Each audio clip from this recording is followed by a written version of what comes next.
Good morning to all of you. तो अभ्यासाच्या आजच्या 13व्या दिवसामध्ये तुमचं सर्वांचं हार्दिक स्वागत. बघा, या ठिकाणी एक चित्र बघायचं आहे. एक वनस्पती आहे ती, आणि त्या वनस्पतीचं चित्र बघून ती वनस्पती कशाची आहे अगोदर हे ओळखा बरं तुम्ही. ओके,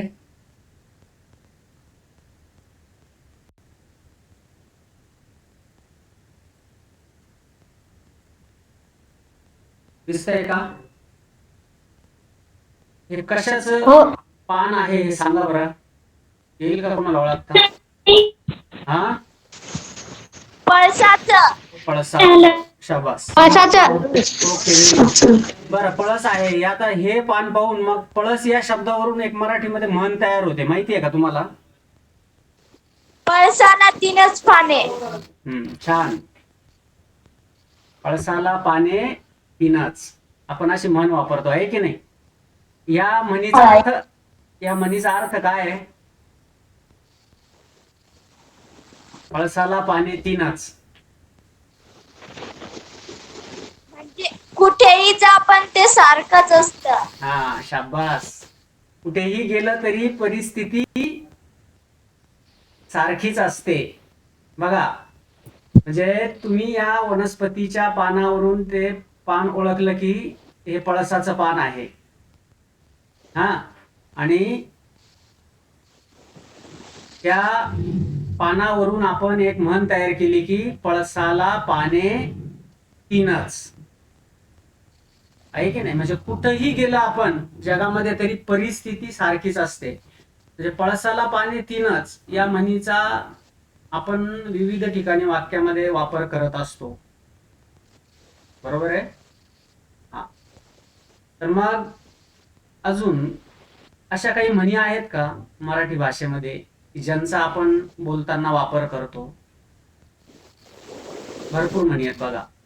एक एक म्हण सांगण्याचा प्रयत्न करा बरं.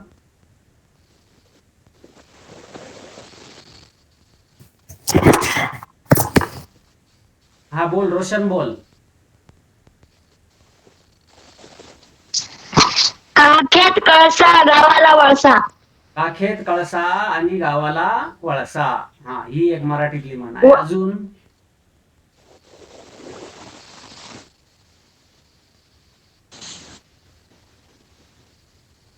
खूप म्हणी आहेत. विसरल्यात का तुम्ही?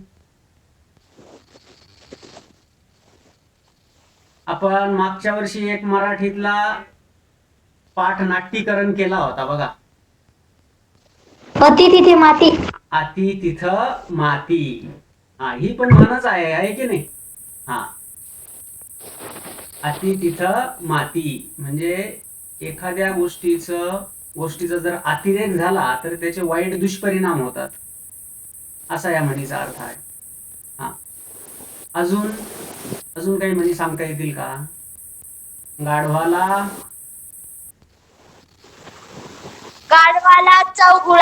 गुळाची चव काय. गाढवाला गुळाची चव काय. हा, ही एक म्हण. अजून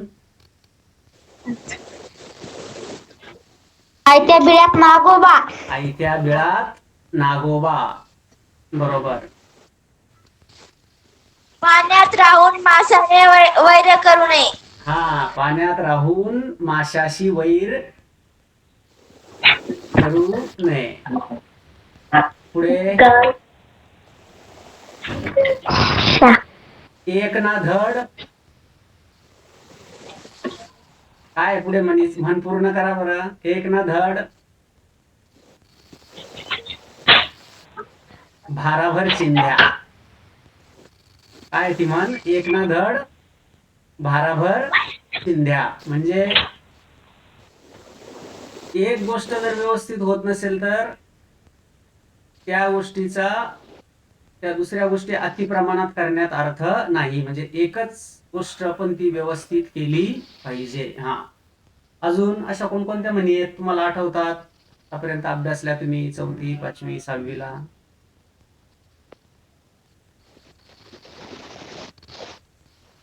बघा, म्हणी आणि वाक्प्रचार हे आपल्या मराठी भाषेचं सौंदर्य वाढवतात, आहे की नाही? अलंकारिक म्हणींचा आणि वाक्प्रचारांचा आपण जर वाक्यात बोलताना वापर केला तर भाषा अधिक समृद्ध आणि सुसंस्कृत होते. जसं वाळूचे कण रगडिता,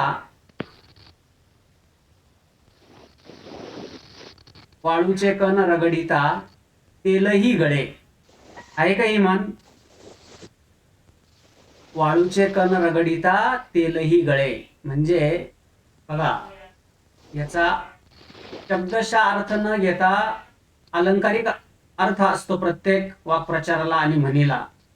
म्हणजे वाळूचे कण रगडिता तेलही गळे या म्हणीचा अर्थ असा होतो की आपण जर प्रयत्न केले तर यश आपल्याला निश्चित मिळते. म्हणजे जसं वाळू जर आपण रगडली चांगली तर तिच्यातूनही तेल गळेल. म्हणजे खरोखर गळत नाही, परंतु अशा अर्थाने ती म्हण वापरली जाते. म्हणजे आपण जर प्रयत्न निश्चित केले तर त्याला यश कोणत्याही गोष्टीला येत असतं. हा, बरं. आता तुमच्यामध्ये एखाद्याने अर्धी म्हण सांगा आणि दुसऱ्याने ती पूर्ण करायची. चला बरं, एखादी म्हण कोण सांगेल? अर्धीच सांगायची. हा, जसे वडाचे तेल वांग्यावर. वडाचे तेल वांग्यावर काढणे म्हणजे काय रोशन, माहितीये का? वडाचे तेल वांग्यावर काढणे याचा अर्थ काय होता या म्हणीचा? एकाचा राग दुसऱ्यावर काढणे. शाबास, एकाचा राग दुसऱ्यावर काढणे. म्हणजे बघा, आपल्याला समजा दोन व्यक्ती असतील तर आपल्याला एका व्यक्तीचा राग आला तर आपण त्याचा राग तो दुसऱ्याला भांडून किंवा दुसऱ्याला बोलून आपण आपला राग व्यक्त करतो. म्हणजे वड्याचे तेल वांग्यावर काढणे. ठीक आहे, तर मग अशा ह्या ज्या काही म्हणी आणि वाक्प्रचार आहेत यांचा वापर आपण बोलताना आणि लिहिताना करायचा आहे.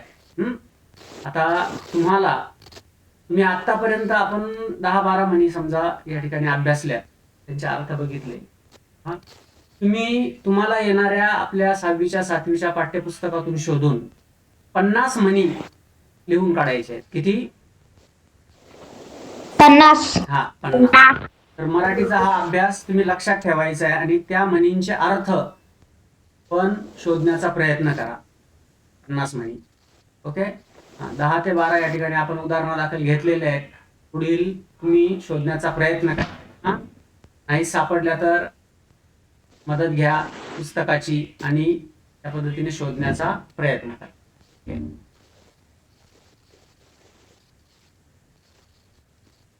सर हे फुलकाच आहे. हा, बोला बोला. काय फुलकाच आहे. आवाज येत नाही रे तुझा बाळा. बघा, पुढचा विषय आहे आपला इंग्रजी. आणि इंग्रजीमध्ये आता आपल्याला इथे काही वर्ब्स दिलेले आहेत. बघा, लर्निंग ऍक्टिव्हिटी दिली आहे. हा, इथे हे सेंटेन्स वापरता का, वाचता का तुम्ही?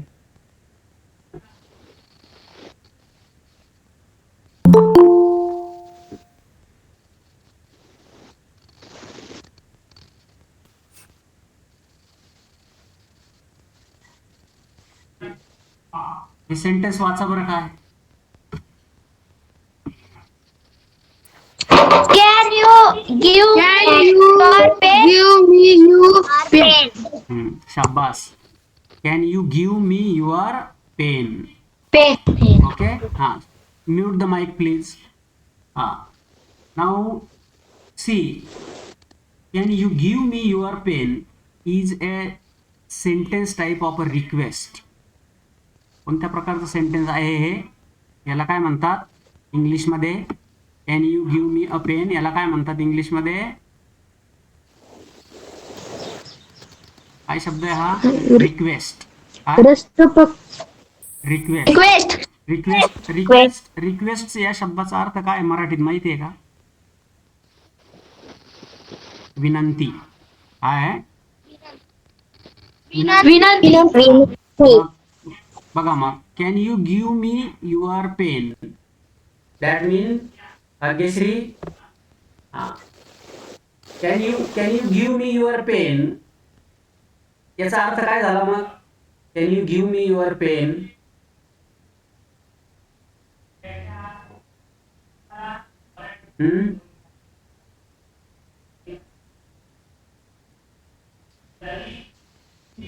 काय अर्थ होईल can you give me your pen?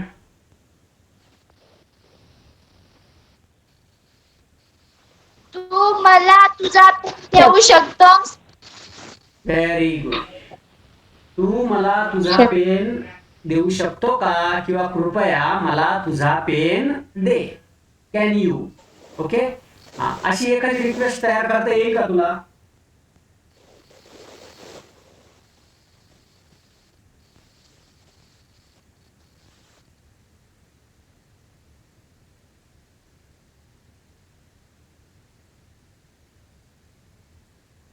Hello. नको करू, चालून फोन नको करू बरं मध्ये मध्ये.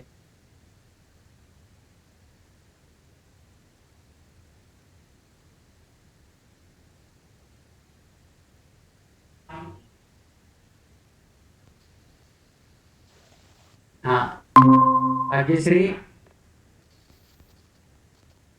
हा, can you give me your pen यासारखी दुसरी एखादी रिक्वेस्ट तयार होईल का? Your mobile. हा, okay. Santosh, turn on your camera please. Can you give me your? Santosh, mic चालू कर.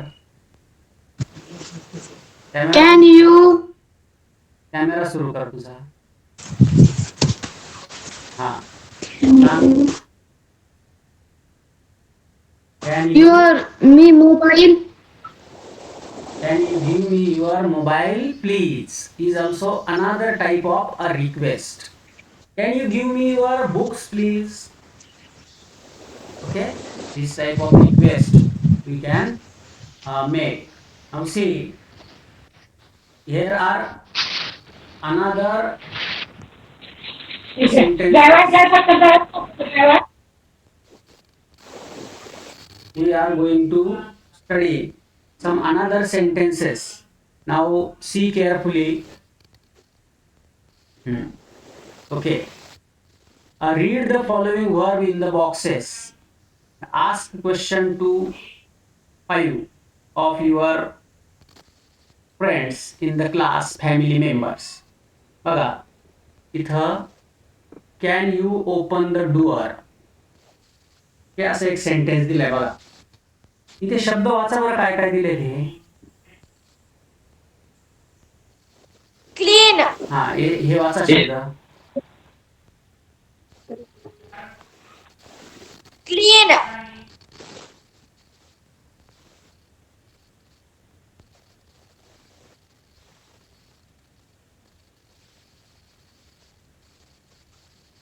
वाचा, क्लीन बरोबर आहे. पुढचा वाचा.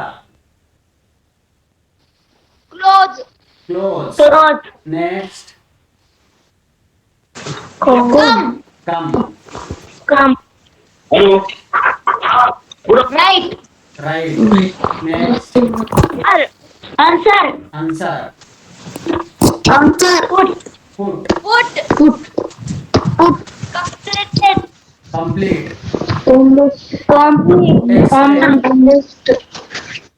Explain. And the last word is decorate. Okay.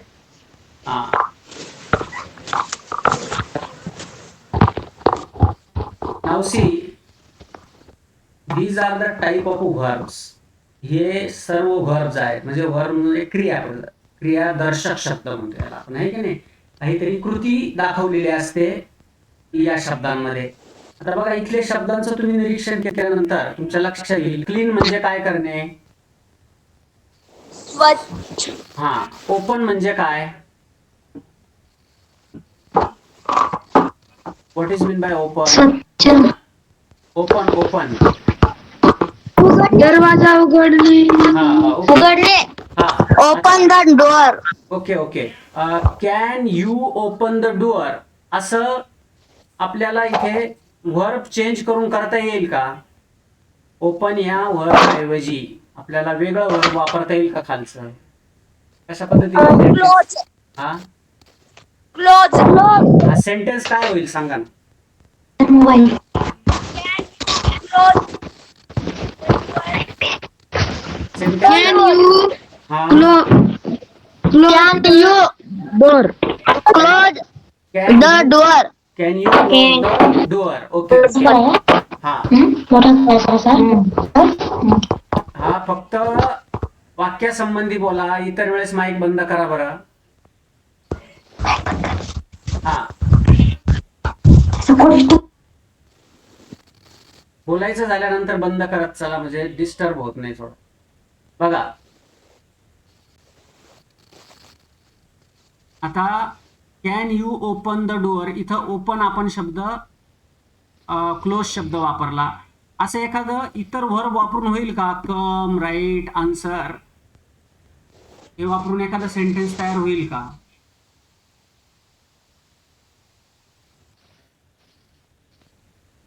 Can you ने सुरुवात करायची किंवा वेगळ्या सब्जेक्टने तयार करू शकतात.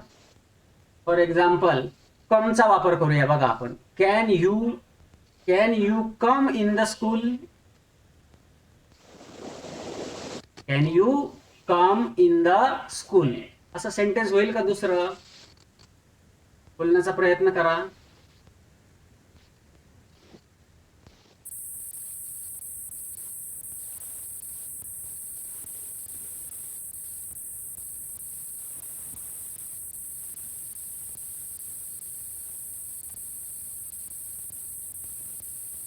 बघा इथं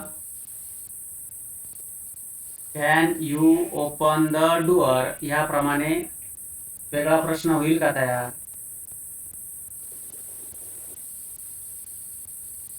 can you very good. Answer the question can you answer the question. Very good. Who says? Bhagyashree. Very good. Can you answer the question. Very good. अजून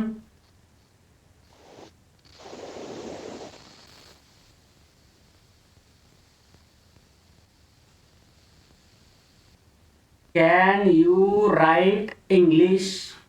कॅन यू राईट इंग्लिश होईल का? हा ओके.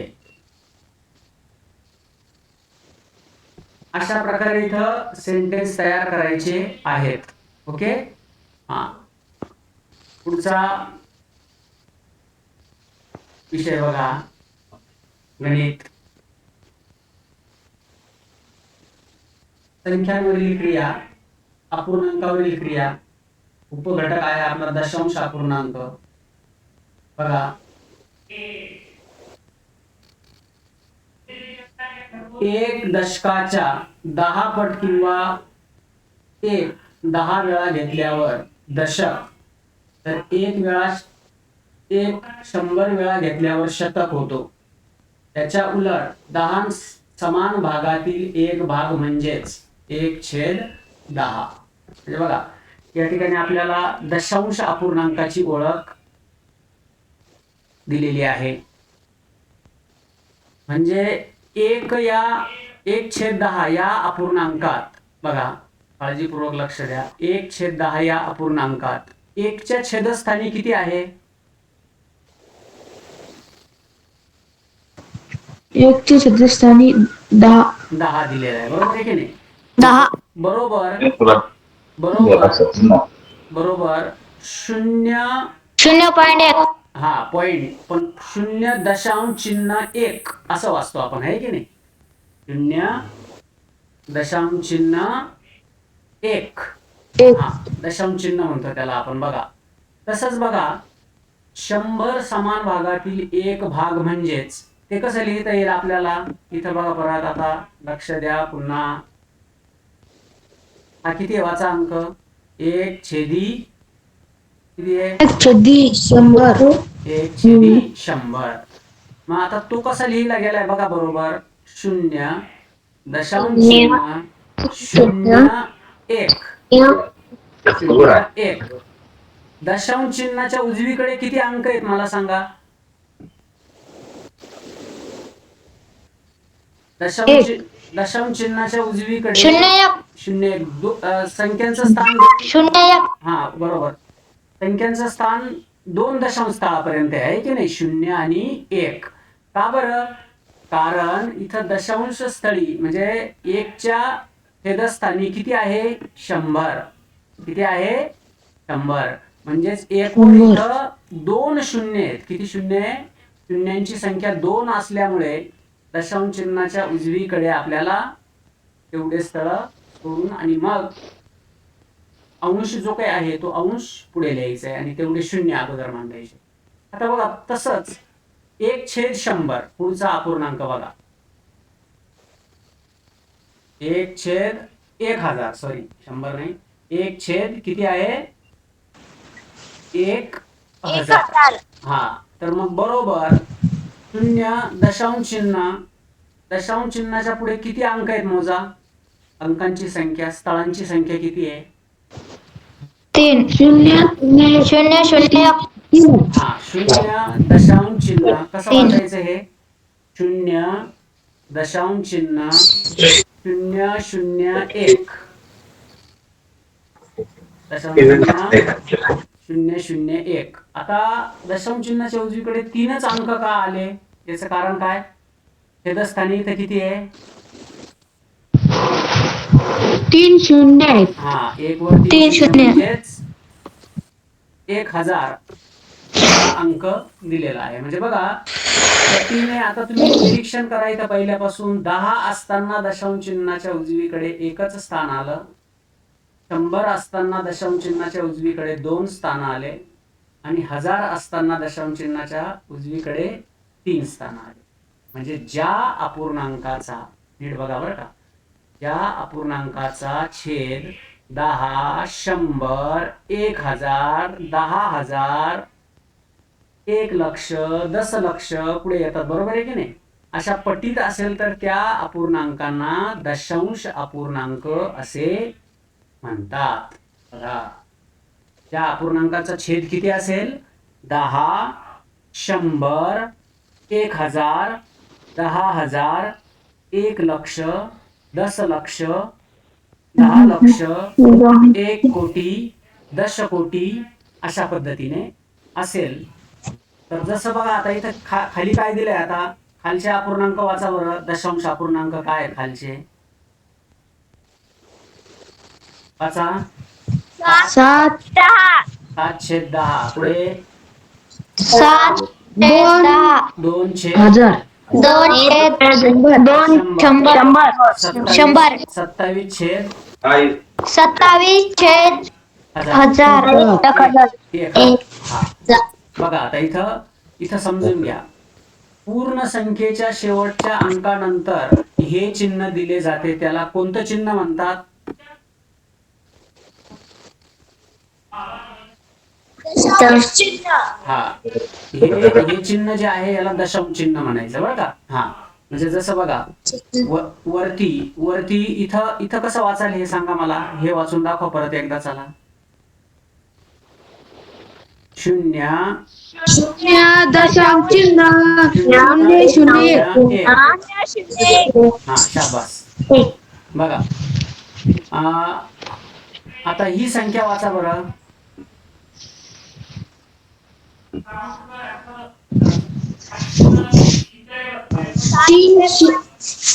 वाचा 325 दशांश चिन्ह 628 हा दशांश चिन्ह 678. हा बघा तुम्हाला मी मागच्या वर्षी पण मी 6वीला तुम्हाला आपल्याला आपण दशांश अपूर्णांक समजून घेतला होता, आठवता का, पुढे विसरले तुम्ही, बरोबर. हा बघा 678 दशांश चिन्हाच्या पुढचा जो काही अंक आहे तो 678 नसून 678 असा वाचायचा, कारण दशांश चिन्हाच्या पुढचा जो काही अंक आहे तो पूर्ण अंक नाहीये, पूर्ण नाहीये.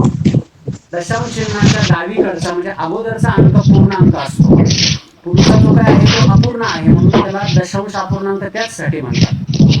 मग तो 678 असं नाही वाचायचं, 678 उजवीकडचा, हा लक्ष द्या.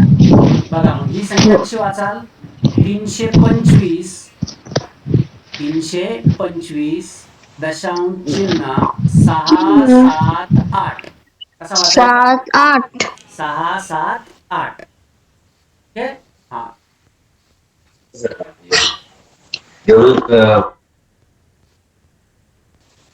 बघा मग इथं आपल्याला सरावासाठी बरेच उदाहरणं दिलेले आहे.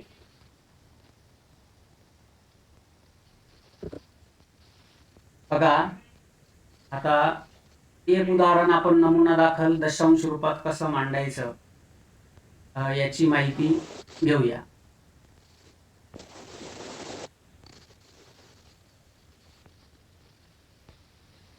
हा दिसतंय स्क्रीन?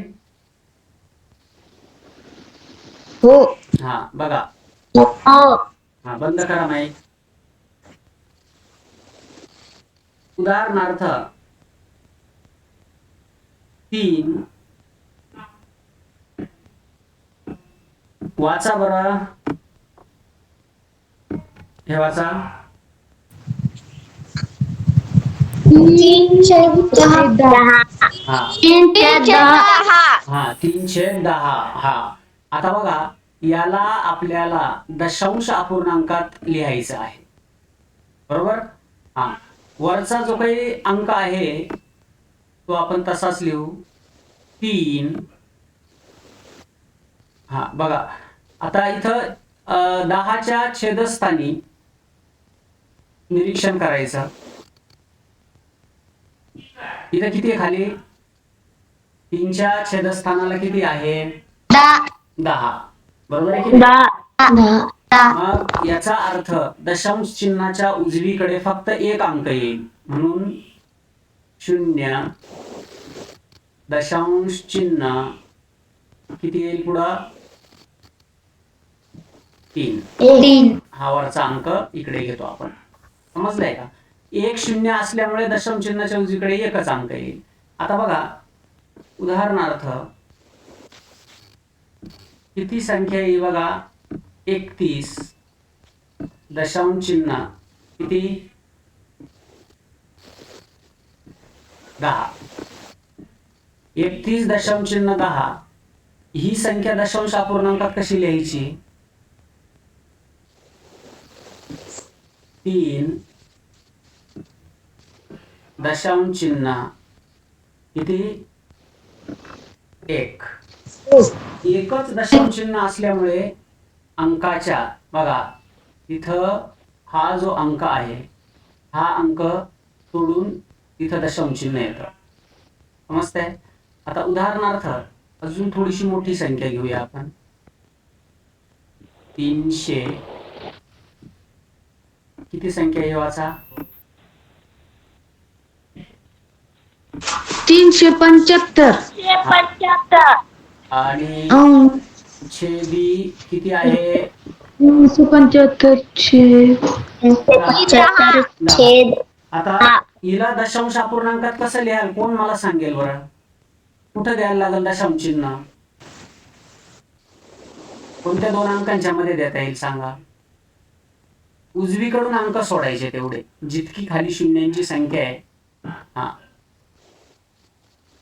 3 दशांश चिन्ह 7 हा गोंधळ करू नका. परत शून्यांची संख्या एकच आहे खाली. 37 हा दशांश चिन्ह 5. हा 37 दशांश चिन्ह 5. का बरं एकच अंक सोडला आपण? कारण इथं शून्यांची संख्या खाली एकच आहे. बरोबर. बघा आता उदाहरणार्थ किती आहे संख्या? 21 नाही आता किती घेतला? 100 100 घ्यायचा आहे. मग बोला आता खाली दशांश 100 पुढे 21/100 बरोबर. पण मग खाली इथे शून्यांची संख्या आपल्याला दशांश अपूर्णांकात 2 दिली आहे. मग आता कसं मांडणी करायला याची? 0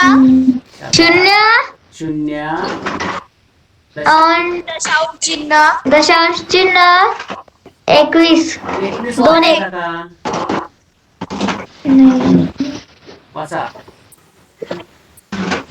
0 शून्य दशांश चिन्ह 2 1 2 1 शाबास.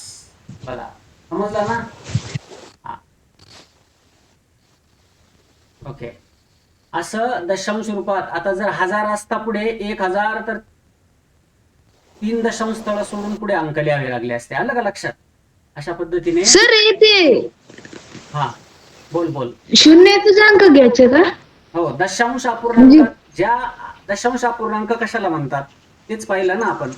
ज्या अपूर्णांकाच्या छेदस्थानी काय, ज्या अपूर्णांकाच्या छेदस्थानी किती असेल?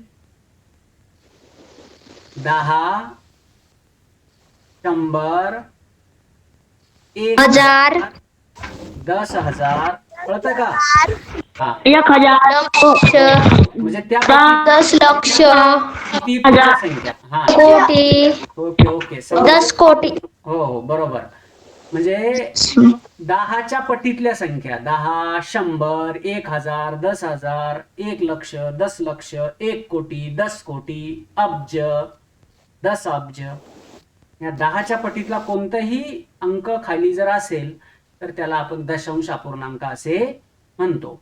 आणि दशांश अपूर्णांकात दशांश चिन्ह देताना साधारणतः ही साधी सोपी ट्रिक्स लक्षात ठेवायची तुम्ही, की एकावर जितके पुढे शून्य असतील तेवढे दशांश स्थळ उजवीकडे सोडायची आणि मग दशांश चिन्ह मांडायचं. आलं लक्षात?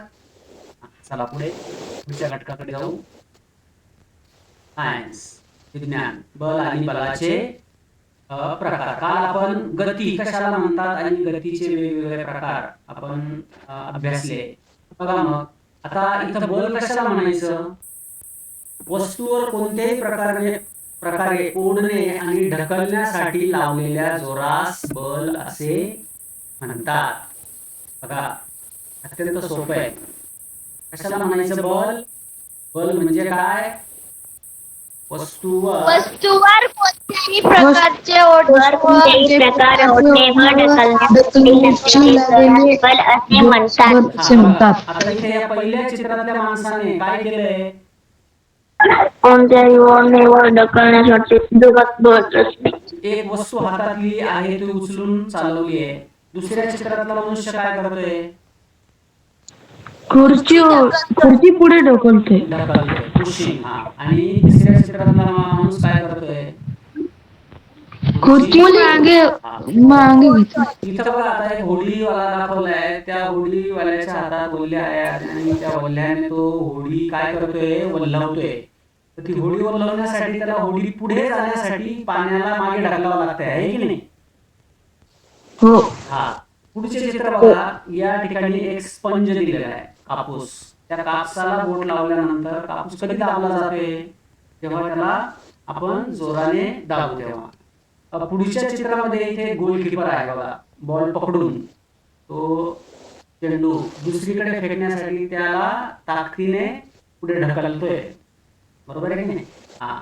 असे जे काही हे उचलण्याचे ढकलण्याचे जे प्रकार आहेत, म्हणजेच एखादी वस्तू जी आहे त्या वस्तूवर कोणत्याही प्रकारे ओढणे किंवा ढकलल्यानंतर आपण जी ताकद लावतो त्याला थोडक्यात बल असे म्हणायचे आहे. तर मग कोणती वस्तू हलवण्यासाठी बलाची आवश्यकता असते? गतिमान वस्तूची दिशा बदलायला आपल्याला बलाची गरज असते. आता बघा एखादी वस्तू जर जागेवर असेल तर त्या वस्तूला गतिमान करायचे आहे आपल्याला. बरोबर आहे की नाही? त्या वस्तूला गतिमान करण्यासाठी आपल्याला काय करावं लागेल? त्या वस्तूला बल लावावं लागेल. आता बघा इथे एक साधा तुम्हाला एक चंबू दिसतोय. याला जर आपण असं ठेवलं आणि याला जर एका ठिकाणाहून दुसऱ्या ठिकाणी न्यायचं म्हटलं तर त्याला बल लावावं लागेल, आहे की नाही? म्हणजेच वस्तूचे विस्थापन होण्यासाठी बलाची आवश्यकता असते. हे समजून घ्या. बलाचे आता वेगवेगळे प्रकार आहे. स्नायू बल, बरोबर? स्नायूच्या सहाय्याने लावलेल्या बलाला स्नायू बल म्हणायचंय. यांत्रिक बल जे यंत्राच्या सहाय्याने लावलं जातं त्याला यांत्रिक बल म्हणायचंय. हा. आता एखादा लाकडाचा जड ओंडका उचलायचा आहे, तुम्ही कोणतं बल लावाल त्याला? लाकूड आहे, मोठं लाकूड, ते उचलायचंय, याला कोणतं बल लावाल? स्नायू स्नायू. बरोबर, स्नायुबल स्नायुबल. स्नायुबल. बरोबर आहे की नाही? स्नायुबल. हा. एखादं बघा, एखादी उंच इमारत पाडायची आहे समजा, तिला कोणतं बल लावावं लागेल? यांत्रिक बल. का का भाग्यश्री तू अशा हाताने ढकलून देशील इमारत? नाही. नाही, म्हणजे यंत्राच्या साहाय्याने ते पाडावं लागणार आहे. जे यंत्र वापरून आपण ज्या ठिकाणी बल किंवा शक्ती ताकद लावतो त्या ठिकाणच्या बलांना यांत्रिक बल म्हणतात. आणि जे आपण आपल्या हाताच्या ताकदीने स्नायूंची ताकद वापरून जी कामं करतो त्याला स्नायुबल म्हणतात. सोपं लक्षात ठेवा. हां, आता बघा इथं यांत्रिक बल, स्नायुबल आहे की नाही? हां, बघा, खाली दिलेल्या चित्रामध्ये कोणत्या बलाचा वापर होतो हे ओळखावर त्यावर खून करा. हां, आता इथं स्नायुबल, यांत्रिक बल आणि वरील दोन्ही. हां, सांगा मला कोणत्या बलाचा वापर होईल इथं, स्नायुबल का यांत्रिक बल?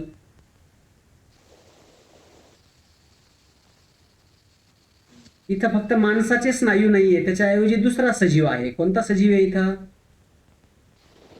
बैल. बैल. हा, म्हणजे बैलाचं स्नायुबल काम करत आहे की नाही इथं? हो. बैलाला स्नायूच नसतात. असतं. ओके, पुढे बघा, पुढे बघा. फुटबॉल खेळत असताना चेंडू कशामुळे गतिमान होतो? त्याची दिशा कशी बदलली ते सांगा. आता फुटबॉल या खेळामध्ये चेंडू कसा गतिमान होतो? फुटबॉल जर मैदानावर तुम्ही खेळत असाल तर त्याला गती कशी मिळते? पायाच्या स्नायुबलाचा वापर केला. आपल्या पायाचं स्नायुबल वापरतो आपण, आहे की नाही? हा, का यंत्र आहे फुटबॉलमध्ये? यंत्र असतं खेळायला, बॉल उडवायला? नाही. नाही, स्नायुबलाचाच वापर होतो, आहे की नाही? नाही. हा, बरोबर. हा, मग इथे अभ्यासासाठी एक लिंक पण दिलेली आहे तुम्हाला. हा, ही लिंक ओपन करून तुम्ही तो व्हिडिओ बघू शकता. ओके. हा, पुढचा आणि शेवटचा विषय आहे नागरिक शास्त्र. जिल्हा प्रशासनाची माहिती या ठिकाणी दिलेली आहे. बरोबर. त्यासाठी हा व्हिडिओ बघा आणि जिल्हा प्रशासनाविषयी माहिती मिळवण्याचा प्रयत्न करायचा आहे.